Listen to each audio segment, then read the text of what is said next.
I always thought rejection would come announced. A clear no at the door, a sign blocking my path, a voice saying I didn't belong. Instead, it arrived with a confused glance from a venue coordinator who studied my military ID, then gestured toward the garden patio. "Perhaps you'd be more comfortable waiting outside while the bridal party finishes their preparations," she said, her voice professional but distant. "Family only inside at this time." The irony that I was the bride's sister hung in the air between us, unacknowledged. By the time I was standing alone in Evergreen Manor's manicured garden, I'd been back from my third deployment for exactly 8 months and 22 days. Just long enough for the nightmares to subside, for my hair to grow out from military regulation, for my sister Rebecca to plan her perfect wedding without once asking if I'd be comfortable in the strapless bridesmaid dress that would showcase the burn scars running down my right arm and shoulder. But I'm getting ahead of myself. Before I continue, take a moment to hit that subscribe button if you haven't already, and let me know in the comments where you're watching from. Tomorrow, I have something special planned for all my military family out there, so you won't want to miss it. My name is Alexandra Carter, and until 4 years ago, I was living what most people would consider a normal life. I had just finished my teaching degree, shared an apartment in Millfield with my college roommate, and spent weekends helping my parents with their hardware store. My relationship with my younger sister Rebecca had always been complex, me being the responsible, practical one while she was the dreamer, the social butterfly, the one who turned heads when she walked into a room. But we were sisters. Family. The day I told them I was enlisting was the first major rupture. My parents were shocked into silence. Rebecca was vocal. "Teaching wasn't boring enough for you?" she'd asked, not bothering to hide her disdain. "You have to go play soldier now?"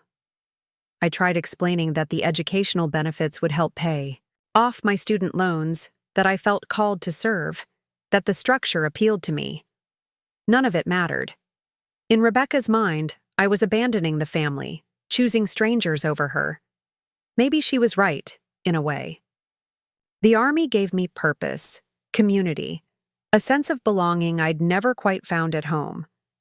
Through my first 2 deployments, communication with my family dwindled to occasional video calls and terse text messages.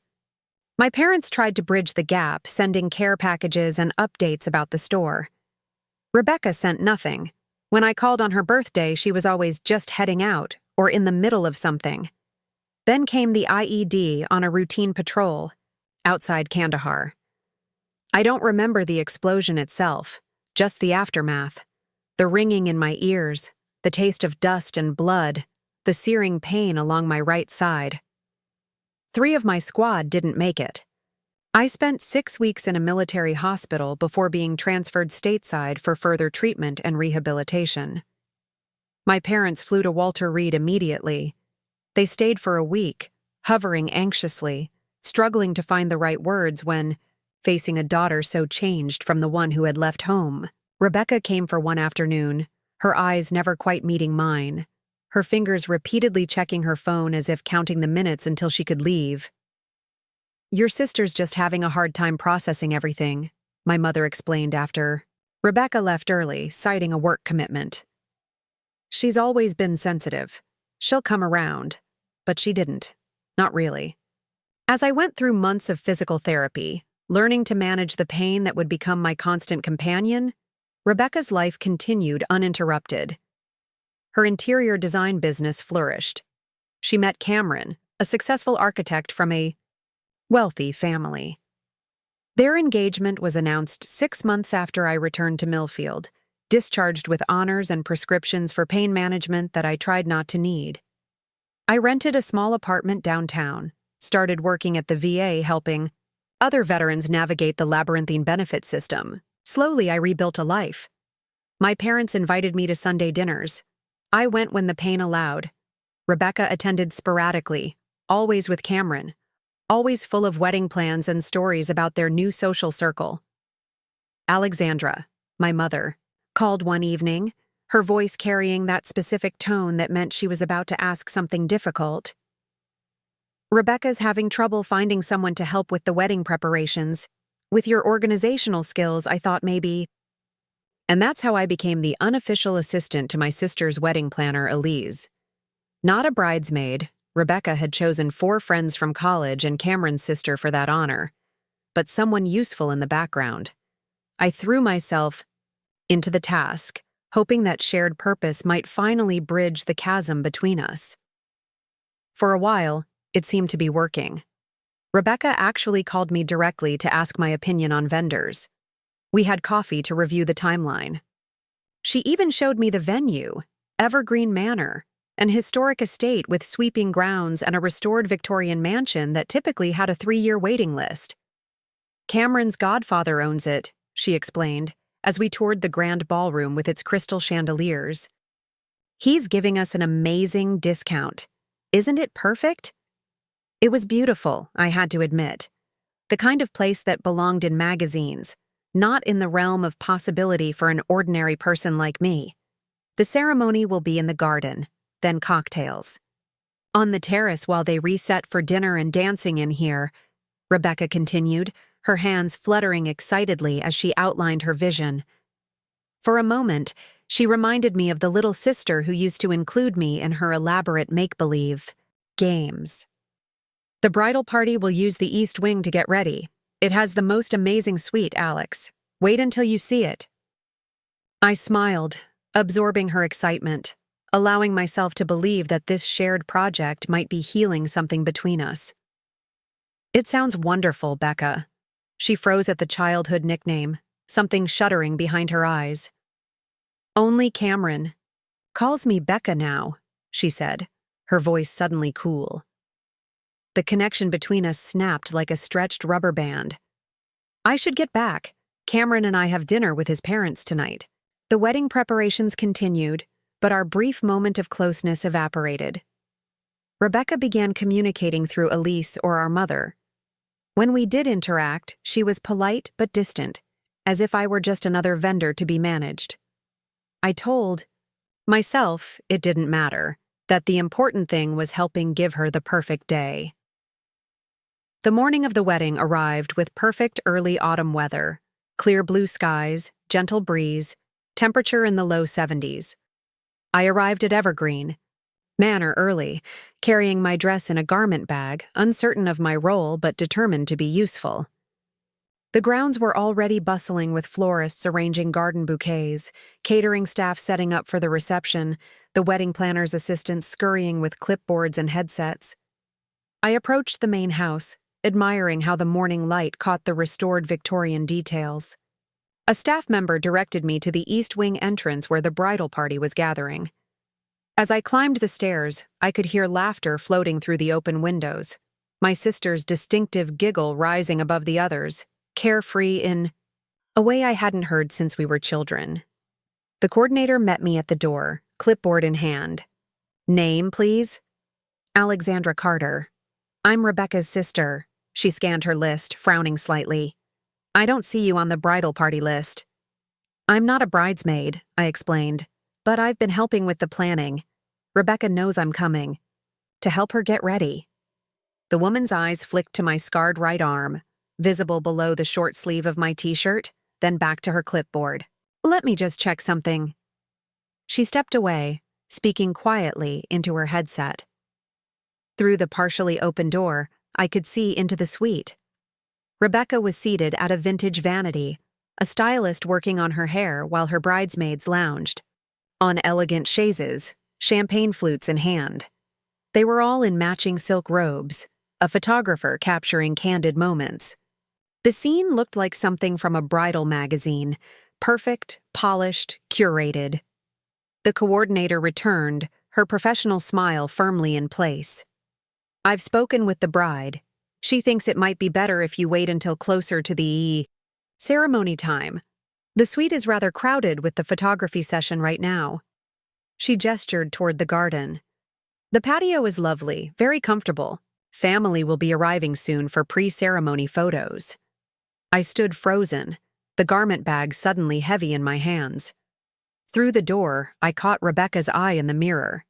She held my gaze for a moment before deliberately turning away, saying something that made her bridesmaids laugh. "Perhaps you'd be more comfortable waiting outside while the bridal party finishes their preparations," the coordinator repeated, her voice professional but distant. "Family only inside at this time." The dismissal was clear, though clothed in polite terms. To argue would only create a scene, potentially ruining the perfect day I'd helped plan.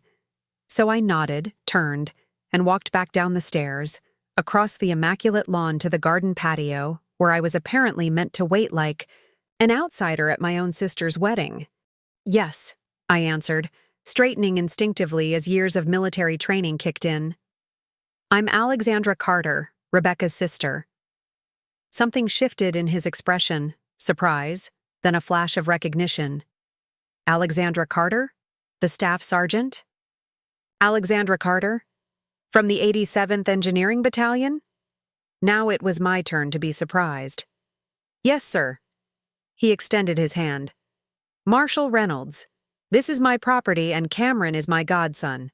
His grip was firm, his gaze direct in a way that reminded me of my commanding officers. "I believe we need to correct a misunderstanding. Would you come with me, please?" Confused but curious, I followed him across the grounds, still carrying my bridesmaid dress. As we walked, he spoke in measured tones. "My son served with the 87th in Afghanistan, Lieutenant James Reynolds." The name hit me like a physical blow. "I knew Jim," I said quietly. "He was a good officer, respected by his men." Marshall nodded, his profile rigid with contained emotion. "He spoke of you in his letters home, mentioned a female staff sergeant who saved 3 soldiers when their vehicle was hit, despite being injured herself." He glanced at my scarred arm. "That was you, wasn't it?" I swallowed hard, memories flooding back, the chaos after the explosion, dragging Williams and Chen to cover while under fire, returning for Martinez despite the burning pain across my side. "I was just doing my job, sir." "Jim said you were put in for a Bronze Star." "Yes, sir. But many deserved recognition that day." We had reached the mansion's side entrance. Marshall stopped, turning to face me fully. "My son came home in a flag-draped coffin 3 months later. But those 3 soldiers you saved, they came home to their families." His voice remained steady, but emotion burned behind his eyes. "That matters, Staff Sergeant Carter. It matters to me."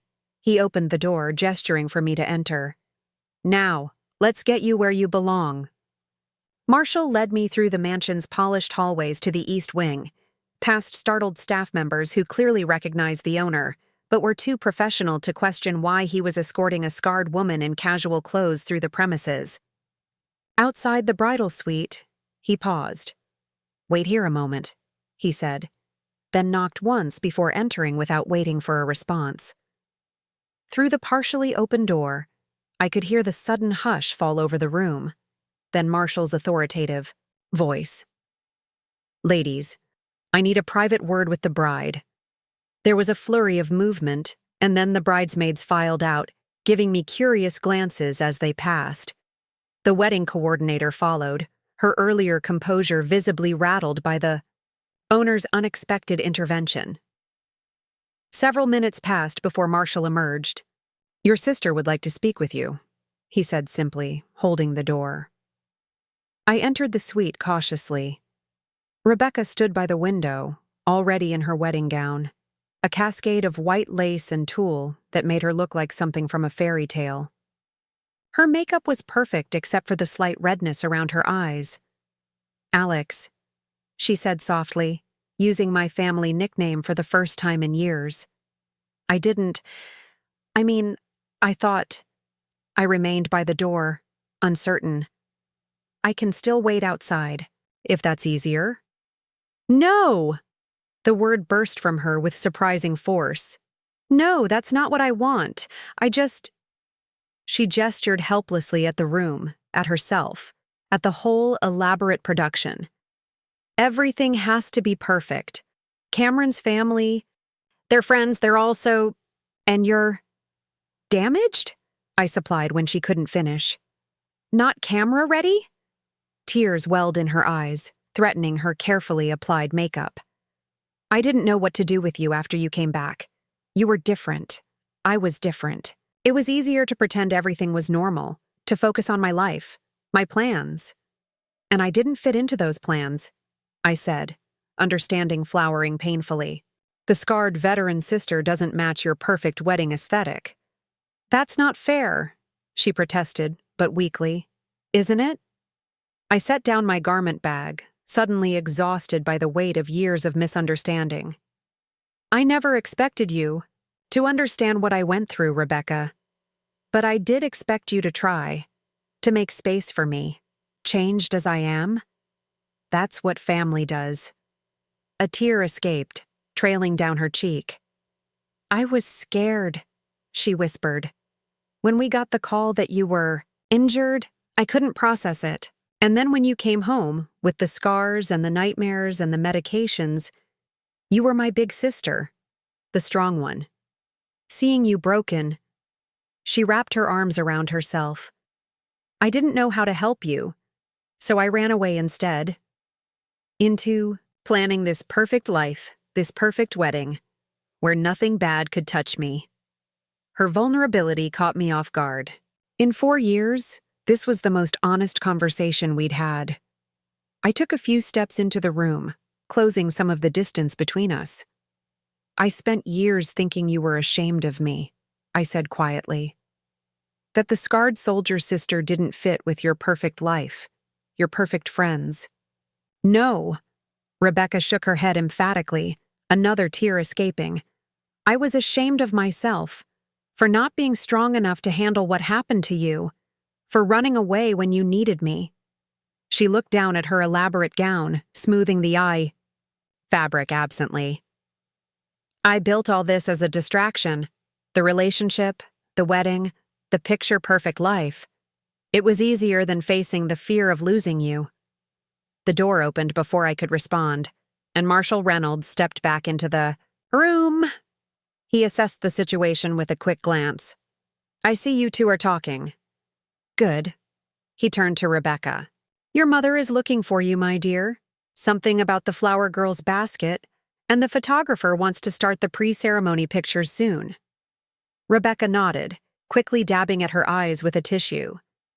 I'll be right there, she said, then looked at me uncertainly. Alex, Go, I said. We can talk more later. After she left, an awkward silence filled the room. Marshall walked to the window, looking out at the garden where seating for the ceremony was arranged in perfect.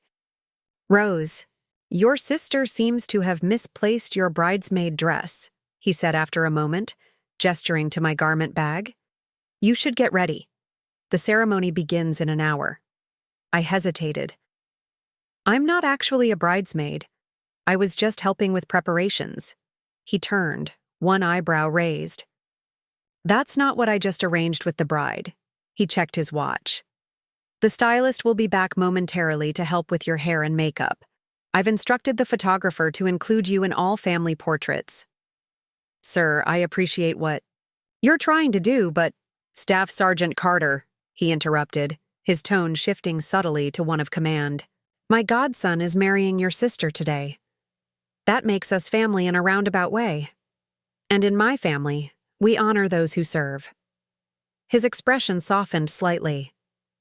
Besides, your sister needs you there, even if she hasn't known how to say it. Before I could respond, the door opened again and a flurry of activity resumed. The stylist returned with her kit, eyeing my short hair with professional assessment.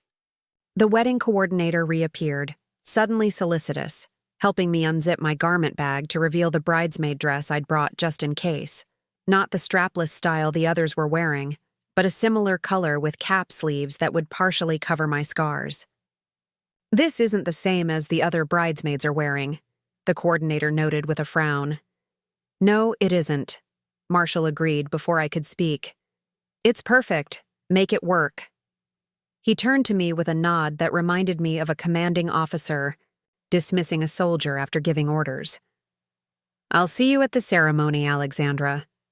The next 45 minutes passed in a blur of activity. The stylist worked magic with my short hair, the makeup artist skillfully minimized the fatigue shadows under my eyes from years of disrupted sleep, and I found myself transformed into someone who looked like she belonged at this elaborate wedding after all. As I studied my reflection, the stylist placing a final pin in my hair, my phone buzzed with a text. It was from my mother. "Where are you? Rebecca is asking for you. She won't start without you." I stepped into the hallway to find it empty, everyone already positioned for the ceremony. Making my way through the mansion, I emerged onto the terrace that overlooked the garden. Below, guests were seated, the string quartet playing softly.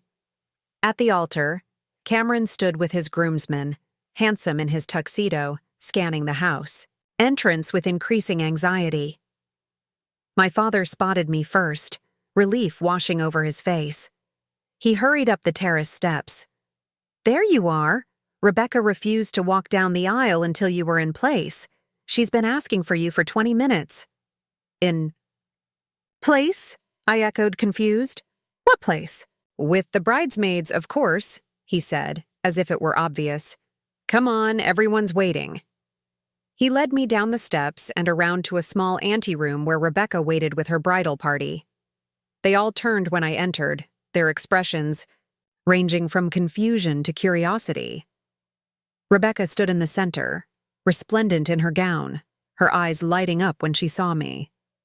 "Finally," she breathed, stepping forward to take my hands. "I was afraid you'd left." "I was getting ready," I explained, still bewildered by the situation. "I didn't know I was supposed to be here." "Of course you're supposed to be here," she said, something of her old imperious tone returning. "You're my sister. I need you beside me today." She glanced at the wedding planner who was attempting to restore order to the delayed processional. "Elise, Alex will walk directly in front of me." "But that's the maid of honor position," Elise protested, looking at the willowy blonde who had been introduced to me as Rebecca's best friend from college. "I know," Rebecca said firmly. "Julia understands. Don't you, Jules?" The blonde nodded, though her smile seemed forced. "Of course. Family first." Before I could process what was happening, the music changed, signaling the start of the processional. The bridesmaids arranged themselves in their walking order, the wedding coordinator, making last-minute adjustments to dresses and bouquets. Someone thrust a small bouquet into my hands. "Rebecca," I whispered as the first bridesmaid began her measured walk down the aisle. "Are you sure about this? I'm wearing a different dress. I haven't rehearsed. People will notice." "Let them," she said with a decisiveness I hadn't heard from her in years. She checked my appearance, her designer's eye making quick assessments. "You look beautiful, by the way. That dress suits you better than the one I chose." One by one, the bridesmaids made their procession. Then Julia, the displaced maid of honor, her smile now genuine as she gave Rebecca an encouraging wink. Then it was my turn. "Don't trip," Rebecca whispered, the sisterly tease so familiar it made my throat tighten unexpectedly. I stepped out into the sunshine, feeling hundreds of eyes turn toward me. I could read the confusion on many faces. This wasn't the rehearsed processional they'd expected. In the second row, I spotted my mother, tears streaming unchecked down her face, my father beside her looking stunned but pleased. And at the front, standing next to Marshall Reynolds, Cameron watched with a smile of understanding. Somewhere during the day's confusion, it seemed, my sister had explained the situation to her fiancé, and he had supported her decision. Taking my place at the altar, I turned to watch Rebecca make her entrance on our father's arm. She was radiant, the picture-perfect bride she had worked so hard to become. But when she reached the front, and our father placed her hand in Cameron's, she turned first to me, squeezing my arm gently as if to make sure I was really there. The Kawa ceremony proceeded according to plan, The personal vows that made guests dab at their eyes, the exchange of rings, the carefully choreographed first kiss as husband and wife. Throughout it all, I stood beside my sister, still not entirely sure how I had gone from banished to the garden to standing in the maid of honor position, but grateful for whatever intervention had made it possible. At the reception, I found myself seated at the head table between Rebecca and our mother, included in toasts and photographs as if this had been the plan all along. During a break in the festivities, Marshal Reynolds appeared at my elbow with 2 glasses of champagne. "Staff Sergeant," he said, offering me one of the glasses. "I hope you're enjoying the celebration." "I am, sir. Thank you for—" I gestured, vaguely, unable to articulate exactly what I was thanking him for. "For whatever you said to Rebecca." "I simply reminded her of something she already knew," he said, sipping his champagne. "That courage comes in many forms. Your sister has her own kind of bravery." He nodded toward where Rebecca was laughing with Cameron, her hand resting comfortably on her new husband's arm. "It takes courage to admit when you're wrong, to face your fears instead of running from them." I studied him curiously. "You seem to have given this some thought." A shadow crossed his face. "When Jim died, I threw myself into work. Avoided his mother, his younger siblings, anyone who reminded me of him. I thought I was protecting myself from pain." He turned his gaze to mine, the grief still visible after all these years. "Instead, I nearly destroyed my family. It took my wife threatening to leave me before I realized what I was doing." "I'm sorry," I said, understanding now why he had intervened so decisively in our family drama. "Don't be," he replied. "We found our way back to each other, just as you and your sister are doing now." He raised his glass slightly. "To family, the ones we're born to and the ones we create through shared experience." I clinked my glass against his, feeling the truth of his words. The bonds of family, like those forged in combat, could bend and strain under pressure, but they didn't have to break. Sometimes they could be rewoven into something different, but equally strong. As the evening progressed, I found myself approaching something I hadn't felt in years, a sense of belonging. Not the adrenaline-fueled camaraderie of a combat unit, nor the wary vigilance that had characterized my return to civilian life, but something more fundamental. The simple security of being part of a family that accepted me, scars and all. Near midnight, as the celebration began to wind down, Rebecca found me on the terrace, away from the dwindling crowd of dancers. She had changed from her elaborate gown into a simpler dress for the send-off, but still looked every inch the beautiful bride.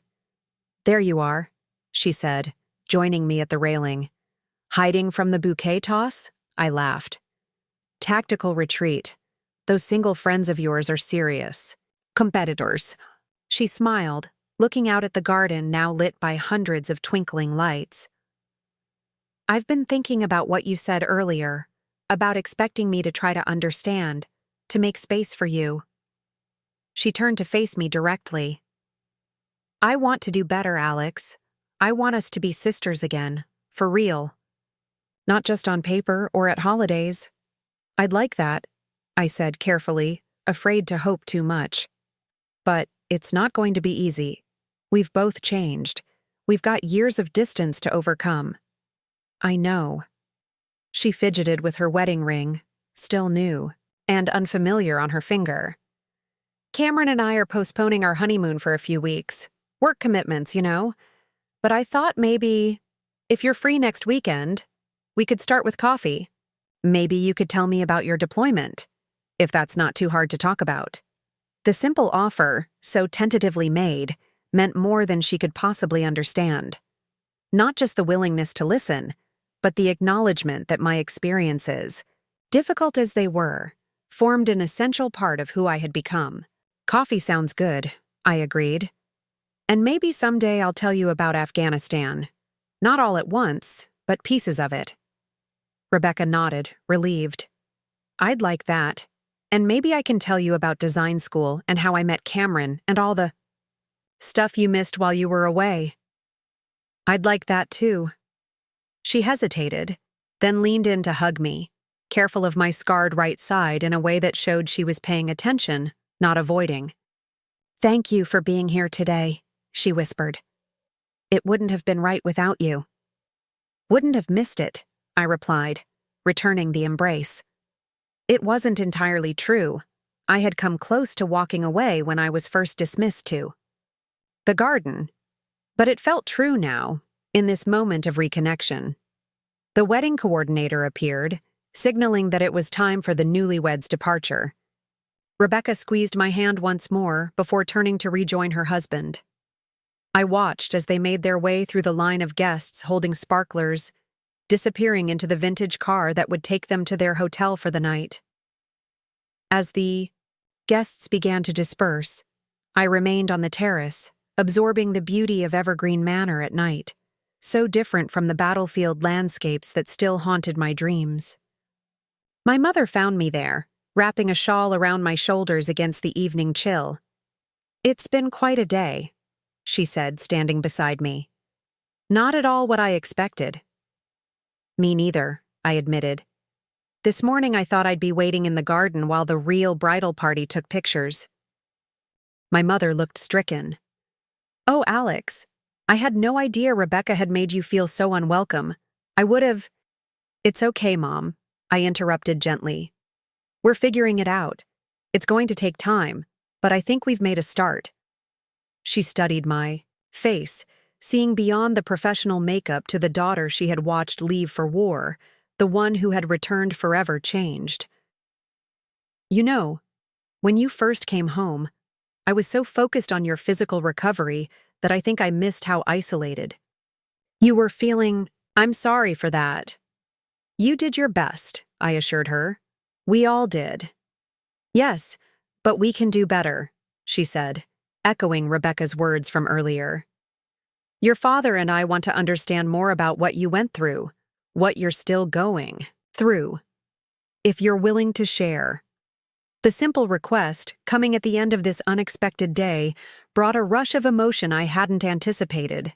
Perhaps it was the champagne, or the exhaustion of navigating the social complexities of the wedding, or simply the culmination of years of feeling misunderstood. Whatever the cause, I found myself blinking back tears. I'd like that, I managed to say. Not all at once, but we can start. My mother nodded, wrapping an arm around my waist and leaning her head against my shoulder. My good shoulder, I noticed, the care in the gesture speaking volumes. One day at a time, she agreed. That's how we've always done things in this family. As we stood there watching the last of the wedding lights being dimmed, I felt something shift inside me. Not a dramatic transformation, but a subtle realignment, like a bone that had been fractured beginning to knit back together. The pain wasn't gone, and the healing wasn't complete, but something had changed. I had come to my sister's wedding expecting rejection, and found instead the beginning of acceptance.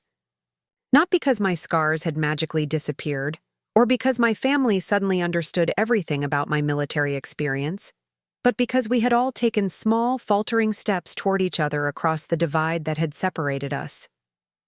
The parking area Marshal Reynolds was supervising the last of the departing guests. He caught my eye and offered a small salute, not the mockery of military protocol that civilians sometimes attempt, but the genuine acknowledgement of one who understands the meaning behind the gesture. I returned it automatically, the muscle, memory of countless salutes rendered over my years of service. Staff Sergeant, he called as I passed. My son would have been proud to serve with you. Thank you, sir, I replied, the familiar words carrying new weight in this context. It was an honor to serve with him. As I drove away from Evergreen Manor, the mansion's lights fading behind me, I found myself thinking about honor, duty, and family. Concepts that had once seemed clearly defined but had revealed themselves to be more complex than I had imagined. In the Army, my duty had been clear: complete the mission, protect my team, serve my country. The parameters were established, the chain of command explicit. But family relationships operated by different rules, with expectations and obligations that shifted and evolved over time. Maybe that was what had made my return so difficult, not just the physical injuries or the psychological adjustment, but the fundamental reorientation required to navigate civilian relationships after the structured environment of military service. Perhaps we had all been speaking different languages, my family and I, each of us translating the other's words through our own filters of understanding and experience. Today had shown me that translation was possible, though. Difficult, imperfect, requiring patience and willingness on all sides, but possible. A beginning, not an ending. My apartment felt emptier than usual when I returned, the contrast between the day's emotional intensity and the quiet solitude of my living space more pronounced. I slipped off the elegant shoes that had been pinching my feet for hours, hanging the bridesmaid dress carefully in my closet. A tangible reminder that I had, against all expectations, stood beside my sister on her wedding day. My phone chimed with a text message as I was preparing for bed. It was from Rebecca. "Thank you for today. Coffee next Saturday at 10? The place near your apartment with the good scones?" I smiled at the screen, remembering how I had once mentioned in passing that a small bakery near my building made excellent scones. She had been listening, even when it seemed she wasn't. "I'll be there," I typed back. "Congratulations again, Mrs. Reynolds. Your wedding was beautiful." Her response came seconds later. "It was, wasn't it? Especially after the owner saw your name." The coffee shop was busier than I expected for a Saturday morning. Weekend regulars huddled over laptops, young families occupied the larger tables, and a line of customers waiting for to-go orders stretched nearly to the door. I arrived 15 minutes early, securing the last available table in the corner, partly from old military habit, never sit with your back to the door, and partly from nerves about this tentative reunion with my sister. I ordered my usual, black coffee and one of their famous blueberry scones, and settled in to wait, watching the door with the hypervigilance that had become second nature since Afghanistan. When Rebecca finally walked in, precisely at 10:01, I almost didn't recognize her. Gone was the polished bride with perfect makeup and styled hair. Instead, she wore jeans and a simple sweater, her hair pulled back in a casual ponytail, looking more like the sister I remembered from before everything changed. She spotted me immediately, raising her hand in a small wave as she navigated between tables. I stood as she approached, the gesture automatic, unsure if we were at the hugging stage yet or still maintaining a careful distance. Rebecca solved the dilemma by leaning in for a quick but genuine embrace. "Sorry I'm not late. The traffic was better than I expected." She settled into the chair across from me, studying my face with an openness I hadn't seen in years. "You look good, Alex. More rested than at the wedding." "Amazing what sleeping in your own bed will do," I replied, the easy banter feeling both familiar and strange after so much time. "I ordered already. The line's pretty long." "I see that. Maybe I'll wait until it dies down a bit." She glanced around the cozy space. "This place is cute. I can't believe I've never been here before." "It's become my Saturday morning ritual," I explained. "The owner is a Vietnam vet. He gives military discounts and doesn't mind if people sit for hours. With one coffee." Rebecca nodded, absorbing this piece of information about my life. An awkward silence fell between us, the weight of unspoken years hanging in the air. We both started speaking at once. "I wanted to thank you. How have you been?" We stopped, exchanged uncomfortable smiles.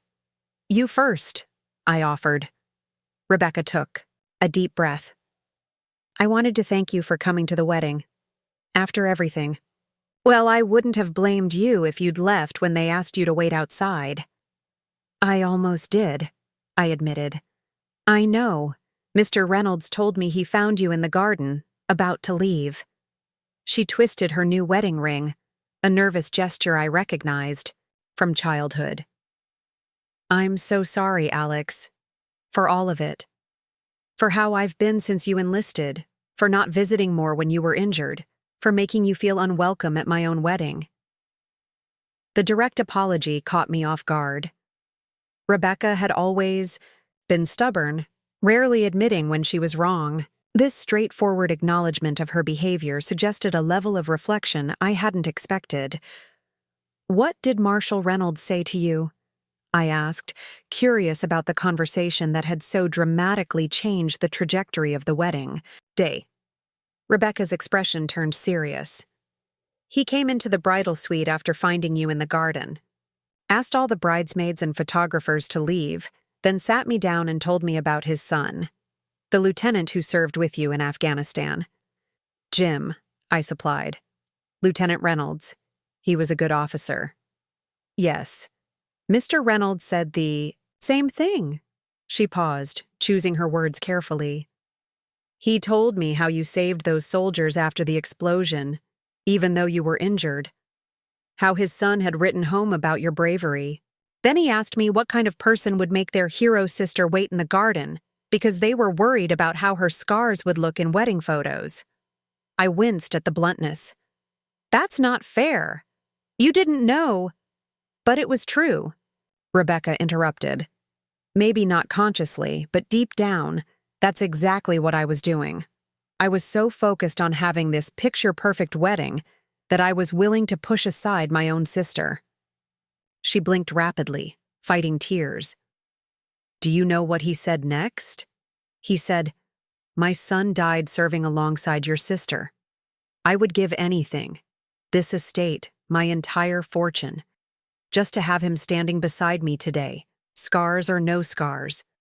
The words hit me with physical force. I had known Jim Reynolds, had served with him for nearly 6 months before my injury forced me home. He had been steady, reliable, respected by both officers and enlisted personnel, a rare quality in a young lieutenant.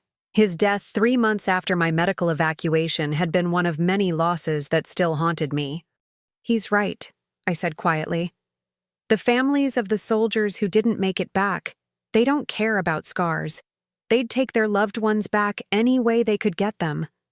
Rebecca nodded, a tear escaping despite her efforts. After he left, I sat there in my perfect dress, in the perfect venue, surrounded by all this stuff that suddenly seemed so meaningless. And I realized how close I'd come to losing you in Afghanistan, how I'd been pushing you away ever since because I couldn't handle the reality of what you'd been through. She reached across the table hesitantly, her hand stopping just short of mine. "When Mr. Reynolds told me you were about to leave, I panicked. The thought of getting married without you there, it made everything feel hollow. I realized I didn't want the perfect wedding photos. I wanted my sister." I bridged the remaining distance, covering her hand with mine. "I'm glad. For what it's worth, I think the photos turned out pretty great anyway." Rebecca laughed softly, wiping away a tear with her free hand. "They did, didn't they? The photographer said the lighting was perfect when we took the family portraits." Her expression turned serious again. "But even if they hadn't been, it wouldn't have mattered. Having you stand beside me was what made the day complete." The barista called Rebecca's name, breaking the moment. She'd ordered while I was talking with the owner, who had stopped by our table to chat about veterans' affairs. As she returned with her latte and pastry, I noticed something different about her demeanor, a lightness that hadn't been there when she arrived. "So," she said, settling back into her chair, "Cameron and I are having some people over for dinner. Next month? Nothing fancy, just a small housewarming now that we've combined our apartments. I'd really like it if you could come." The casualness of the invitation couldn't disguise its significance. This wasn't an obligatory family holiday gathering, but a deliberate inclusion in her social circle, the world she had kept carefully separated from me since my return. "I'd like that," I said. "Just let me know when." "Great! It'll probably be the second weekend. I'll confirm once we've checked with everyone." She took a sip of her latte. "And maybe sometime, if you're comfortable with it, you could show me where you volunteer at the VA? Mom mentioned you're helping with an art therapy program for veterans. The question revealed another surprise, that Rebecca had been talking with our mother about my life, showing interest in the parts of it that didn't directly involve her. It's not really an art program, I explained. More like recreational therapy. We do a little bit of everything. Painting, music, outdoor activities, anything that helps veterans connect with others and process their experiences. It sounds meaningful, Rebecca said, and I was struck by the genuine interest in her voice. Is that something you think I could get involved with?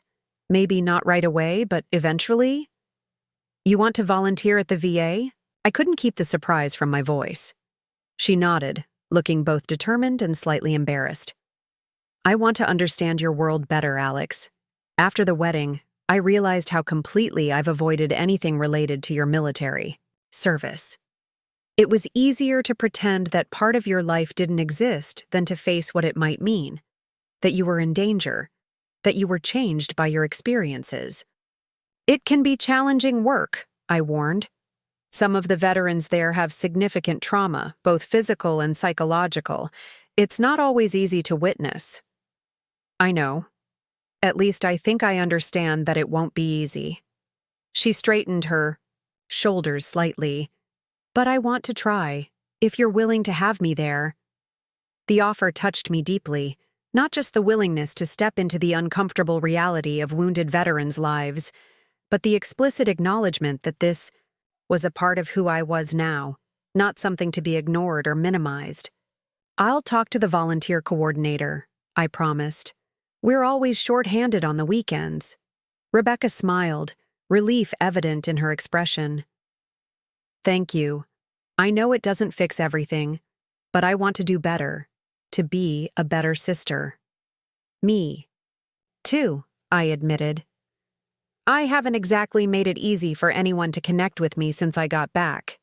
The unit psychologist called it emotional armor, keeping people at a distance so they can't hurt you. Well, we Carters are nothing if not stubborn, Rebecca said with a trace of her old spirit. I'm willing to be patient if you are. Deal, I agreed, the simple exchange feeling like a treaty being signed after a long conflict. We spent the next hour talking, really talking, catching up on the parts of each other's lives we had missed. Rebecca told me about meeting Cameron, about their plans for the future, about her interior design business that was finally gaining traction after years of struggle. I shared carefully selected stories about my time in the service, focusing on the camaraderie and purpose rather than the violence and loss, and talked about my work at the VA helping other veterans navigate the bureaucracy of benefits and healthcare. We finally parted outside the coffee shop. Our goodbye hug was longer, less tentative than before. Same time next week? Rebecca suggested. Maybe we could make this a regular thing. I'd like that, I said, meaning it. As I walked back to my apartment, I felt lighter than I had in months, maybe years. One coffee meeting hadn't erased all. The hurt or bridged all the distance between us, but it had opened a door that had been firmly closed for too long. That evening, I received a text message with a photo attached. It was from the wedding. Me standing beside Rebecca at the altar, both of us smiling. The contrast between her elaborate white gown and my simpler bridesmaid dress with its cap sleeves was noticeable, as was the visible scarring on my right arm. But what struck me most was the genuine joy on both our faces, a connection that transcended the physical differences between us. Rebecca's message read, "My favorite photo from the wedding. The photographer captured the exact moment when I realized everything was going to be okay." I studied the image for a long time, seeing beyond the surface details to the subtext beneath. Two sisters finding their way back to each other despite the obstacles between them. There was still so much unsaid, so many difficult conversations ahead as we navigated this new relationship. But for the first time since I'd returned from Afghanistan, I felt a sense of possibility, rather than loss when thinking about my family. My Phone buzzed again with another message from Rebecca. Cameron and I have the dates for the housewarming. 2 weeks from Saturday. And he says to tell you to bring anyone you want. Colleague, friend, date, whoever. No pressure. Just if there's someone you'd like us to meet. The casual inclusion, not just of me, but potentially of people from my life, represented another step toward genuine reconnection. Rebecca wasn't just making room for me in her picture-perfect world. She was acknowledging that I had built a life of my own, one she was now interested in knowing. Thanks. I texted back. I'll let you know if I'm bringing anyone. Setting the phone aside, I moved to the small desk in the corner of my living room where I kept my journal, part of the therapy protocol I'd been following since my discharge. The writing practice had started as a clinical exercise, a way to process trauma, but had evolved into something more personal. Tonight's entry began differently than most. Instead of documenting the hypervigilance episodes or sleep disturbances that usually filled these pages, I wrote about reconnection, about the unexpected turning point at my sister's wedding when I was asked to wait outside, until the venue owner saw my name. The 2 weeks before Rebecca's housewarming dinner passed in a blur of routine and small changes. Our Saturday coffee became a fixed appointment, each meeting a little easier than the last. We still occasionally stepped into conversational landmines, Rebecca asking insensitive questions about my injuries, me withdrawing into silence when the discussion touched on particularly difficult memories. But we were learning to navigate these moments together rather than retreating to our separate corners. At work, my colleagues noticed the difference in my demeanor. Melissa, the benefits coordinator who shared my office at the VA, commented that I seemed lighter somehow, more engaged. Carlos, a former Marine who ran the veterans support group I attended every other Thursday, asked if I'd changed medications. I hadn't. The only change was the gradual reconnection with my sister, the tentative rebuilding of a relationship I had almost given up for lost. The Saturday of the housewarming arrived with perfect early autumn weather, reminiscent of Rebecca's wedding day. I spent more time than usual deliberating over what to wear, finally settling on a casual but put-together outfit that struck the right balance between the formality Rebecca's social circle tended toward and my own more practical preferences. I decided to go with a 3/4 sleeve top despite the slight chill in the air, a conscious choice to not hide my scars, something my therapist had been encouraging for months. I hadn't planned to bring anyone to the dinner, but an unexpected invitation changed that. 2 days before the event, I ran into Daniel, a physical therapist who worked with newly injured veterans at the VA hospital. We had collaborated on several cases, developing a friendly professional relationship that occasionally extended to lunch in the hospital cafeteria when our schedules aligned. "Big plans this weekend?" he asked as we waited for the elevator after a particularly challenging case conference. "My sister and her husband are having a housewarming dinner," I replied, surprised to find myself adding, "I could bring a guest if you're interested." The words were out before I could overthink them. Daniel looked equally surprised but pleased. "I'd like that," he said with a smile that made me momentarily forget why I'd avoided dating since returning stateside. "Text me the details?" Which is how I found myself standing outside Rebecca and Cameron's upscale apartment building on Saturday evening, with a bottle of wine in one hand and a remarkably calm Daniel beside me. He'd offered to drive, arriving precisely on time in a well-maintained older model car that reflected his practical nature. During the 20-minute drive, we'd talked easily about work, finding comfortable common ground in our shared commitment to veterans' care. "Nervous?" he asked as we waited for the elevator in the building's sleek lobby. "A little," I admitted. "Rebecca and I are still figuring things out, and I haven't spent much time with her friends." Daniel nodded, understanding without needing further explanation. As a physical therapist who specialized in combat injuries, he was familiar with the difficulties many veterans faced reintegrating into civilian social circles. "We don't have to stay long if it gets overwhelming," he offered. "Just give me a signal. and I'll develop a sudden work emergency. The simple acknowledgement of potential difficulty, without judgment or pity, eased some of my tension. Thanks, but I'm hoping it goes well. This dinner, it's important. Then I'll do my best to help make it a success, he promised as the elevator arrived at the penthouse floor. Rebecca answered the door herself, her face lighting up with genuine pleasure when she saw us. She was dressed casually elegant in a CID way I had never quite mastered, her apartment behind her reflecting the same effortless style. "Alex, you made it!" She embraced me warmly before turning an interested gaze to Daniel. "And you brought someone." "I'm Rebecca, the sister who's trying very hard to make up for being a terrible person for the past few years." Daniel laughed, immediately charmed by her disarming honesty. "Daniel Phillips, physical therapist at the VA hospital. And don't worry, Alex has only said good things about you. Recently, anyway," I added with a teasing smile that felt almost like old times. Rebecca led us into the spacious apartment where about a dozen people were already gathered, conversations flowing easily, against a backdrop of carefully curated background music. The space reflected Rebecca's professional eye, modern but warm, with architectural details highlighted by strategic lighting and furnishings that managed to look both expensive and comfortable. "Everyone, this is my sister Alex and her friend." "Daniel," Rebecca announced as we entered the main living area. "Alex, you remember Cameron, of course, and his sister Emma." Cameron approached with 2 glasses of wine, his smile genuine as he handed them to us. "Great to see you again, Alex. And nice to meet you, Daniel. Rebecca's been looking forward to this all week."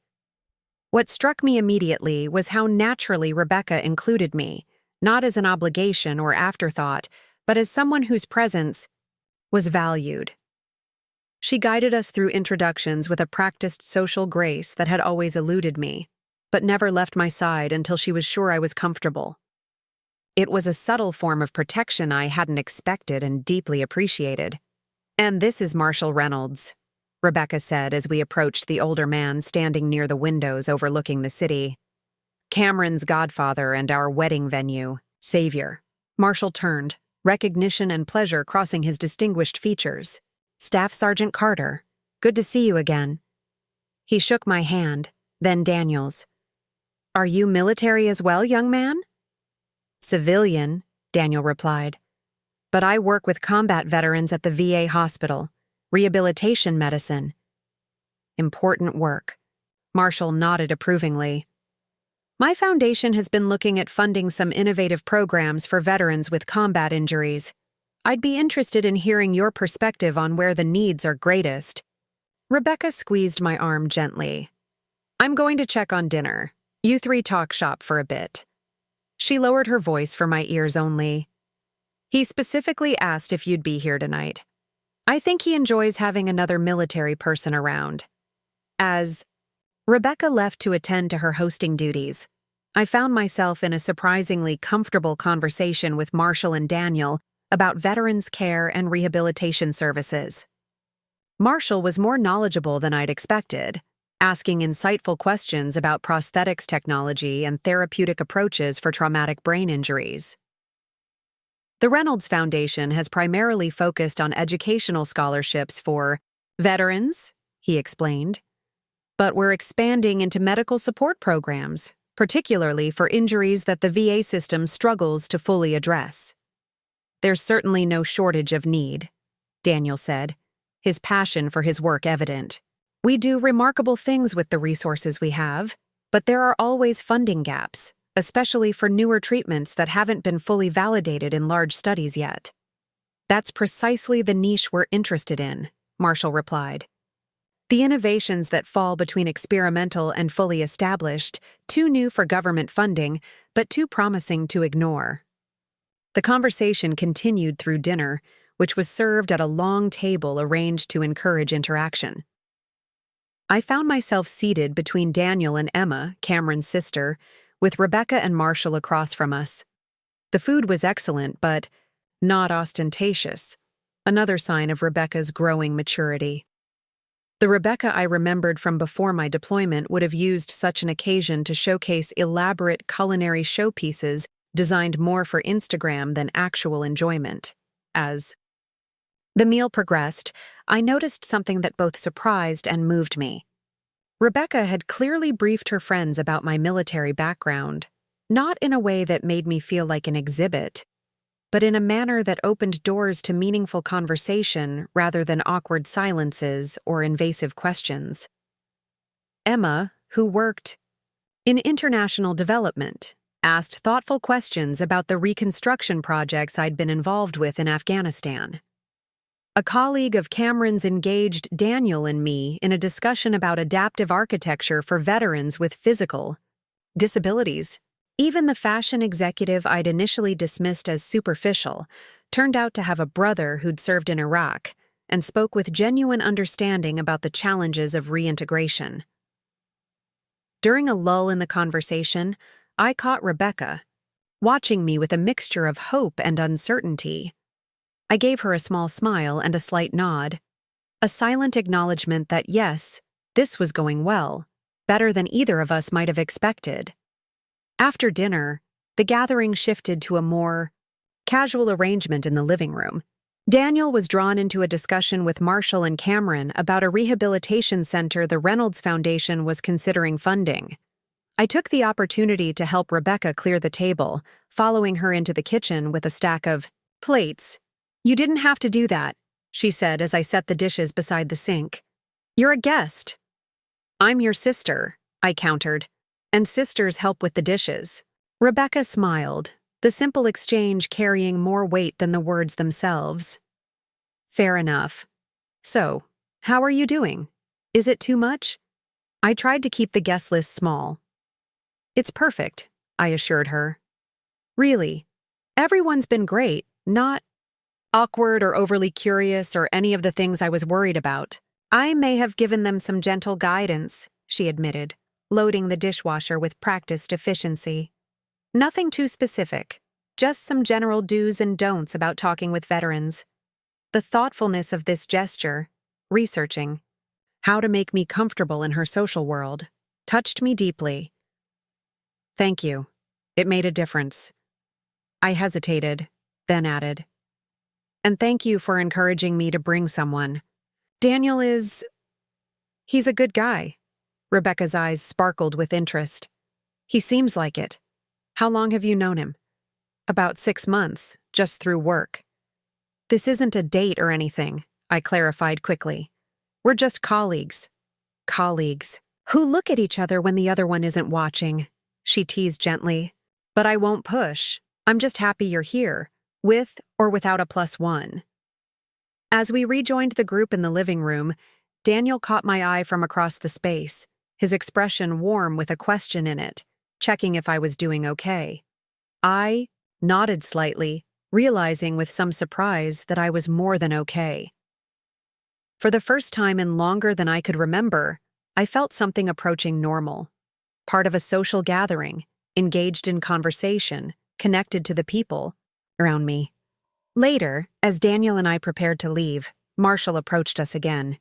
"Before you go, Staff Sergeant, I wanted to extend an invitation. The Reynolds Foundation is hosting a fundraising gala next month for our veterans initiatives. We'd be honored if you would consider attending as our guest. Mr. Phillips as well, of course." The formal invitation caught me off guard. "That's very kind, but I'm not really comfortable at large events." "I understand," Marshall said with unexpected gentleness. "Large crowds can be challenging, but your perspective would be valuable, and we keep these events relatively intimate. Perhaps 30 guests, all people committed to supporting veterans' causes." Before I could formulate a response, Rebecca joined us. "Say yes, Alex. I'll be there too. The foundation commissioned my firm to design the event space. We can get ready together at my place." The genuine enthusiasm in her voice made it difficult to refuse outright. "Can I think about it?" "Of course," Marshall agreed smoothly. "Rebecca has all the details. Just let us know." As we said our goodbyes, Rebecca hugged me tightly. "No pressure about the gala," she whispered. "But I think it might be good for you. Small steps, right? Small steps, I agreed, recognizing the phrase from our recent conversations about building bridges between our different worlds. In the car heading home, Daniel was thoughtfully quiet for several minutes before speaking. Your sister went to a lot of effort to make tonight comfortable for you. She did, I acknowledged. It's new territory for both of us. It's nice, he said simply. Seeing siblings work to understand each other. My brother and I could take some lessons. The casual reference to his own family opened a door to conversation beyond our usual work-related topics. By the time we reached my apartment building, we had moved from talking about siblings to sharing stories about our childhoods, discovering unexpected commonalities despite our different backgrounds. About that foundation gala, Daniel said as he walked me to my building's entrance. If you decide to go and want company, I'd be happy to join you. No pressure either way. His offer, made without expectation or assumption, felt like exactly the support I needed.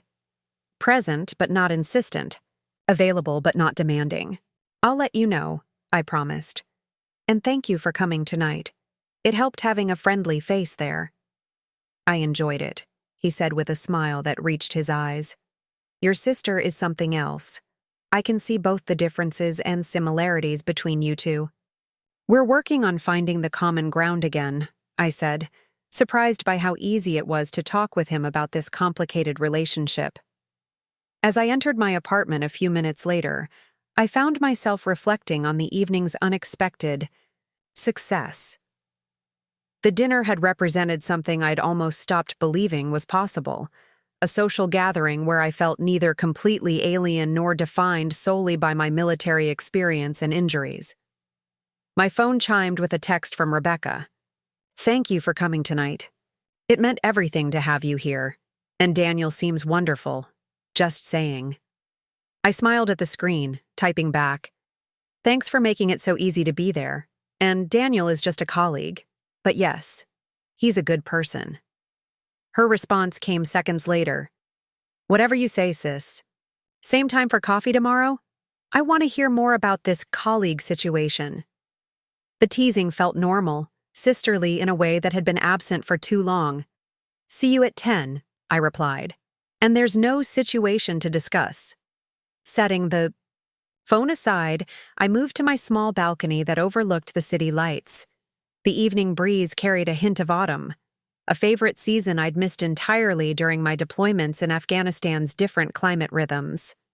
Tomorrow, I would meet Rebecca for our now-established coffee date. Next weekend, I had plans to help my parents reorganize the storeroom at their hardware store. A mundane family activity that would have seemed impossible just months ago. And sometime soon, I would need to decide about Marshall Reynolds's gala invitation, another potential step in this gradual reintegration into civilian life and family connections. Small steps, as Rebecca had said, not a dramatic transformation or instant healing, but a series of careful moves forward, each one building on the last. The path wasn't straight or easy, and there would certainly be setbacks along the way. But for the first time since being asked to wait outside at my sister's wedding, I felt something that had been missing for years. Hope that I might find my place in this world again, scars and all. The Reynolds Foundation Gala invitation sat on my kitchen counter for 3 weeks, untouched but impossible to ignore. Each morning as I made coffee, I would glance at the heavy cream-colored card with its embossed gold lettering, weighing the possibilities and risks of attending such an event. Rebecca had texted several times asking if I'd decided, her messages, carefully balanced between encouragement and respect for my hesitation. No pressure, but if you're coming, let me know soon so we can coordinate. The venue looks amazing. You'd be proud of what I've done with it. In our weekly coffee meetings, she would mention the gala casually, updating me on the preparations, without directly asking for my decision. This new, patient version of my sister both surprised and touched me. The Rebecca I had grown up with would have pushed, prodded, and eventually guilted me into a response. The deadline for RSVPs was approaching when Marshall Reynolds himself called one Tuesday afternoon as I was finishing paperwork at the VA office. Staff Sergeant Carter. His distinguished voice came through the phone, formal but warm. I hope I'm not interrupting your work. Not at all, sir, I replied automatically. The military deference still instinctive even in civilian life. What can I do for you? I wanted to follow up personally about our gala invitation, he said. Your sister mentioned you might have concerns about attending. The direct approach caught me off guard. I appreciate the invitation, Mr. Reynolds.